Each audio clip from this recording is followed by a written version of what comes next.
s'ils sont divorcés depuis déjà 27 ans, Sarah Ferguson reste plus que jamais l'alliée du prince Andrew, frère cadet du roi Charles III.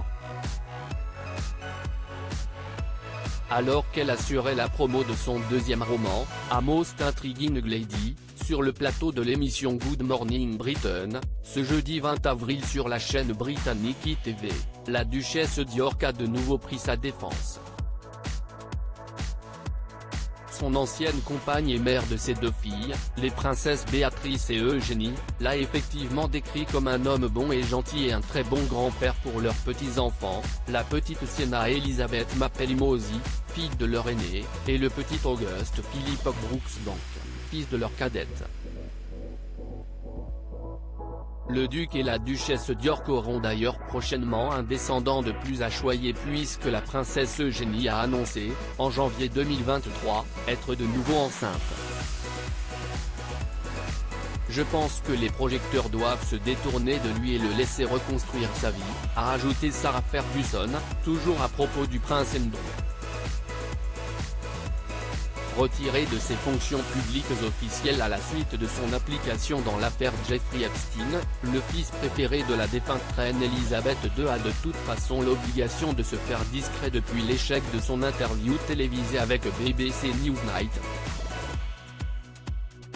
Démuni de ses titres militaires et de son prédicat d'Altesse royale, il n'est même plus autorisé à apparaître sur le balcon de Buckingham Palace aux côtés des autres membres de sa famille.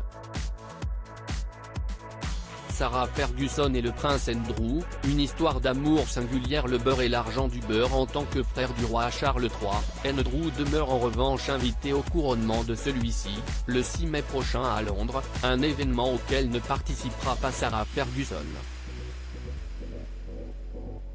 Si les deux ex-époux sont restés très proches depuis leur séparation en 1992, ils ne sont légalement plus liés puisque leur divorce a bel et bien été prononcé le 30 mai 1996.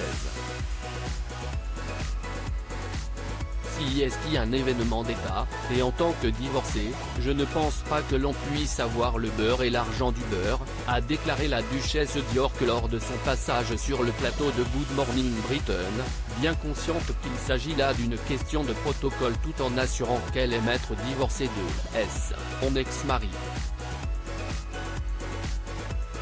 Selon le magazine Hello, cette dernière pourrait tout de même profiter en partie des festivités en étant conviée au concert donné dans la cour du château de Windsor. Article écrit en collaboration avec 6 Médias.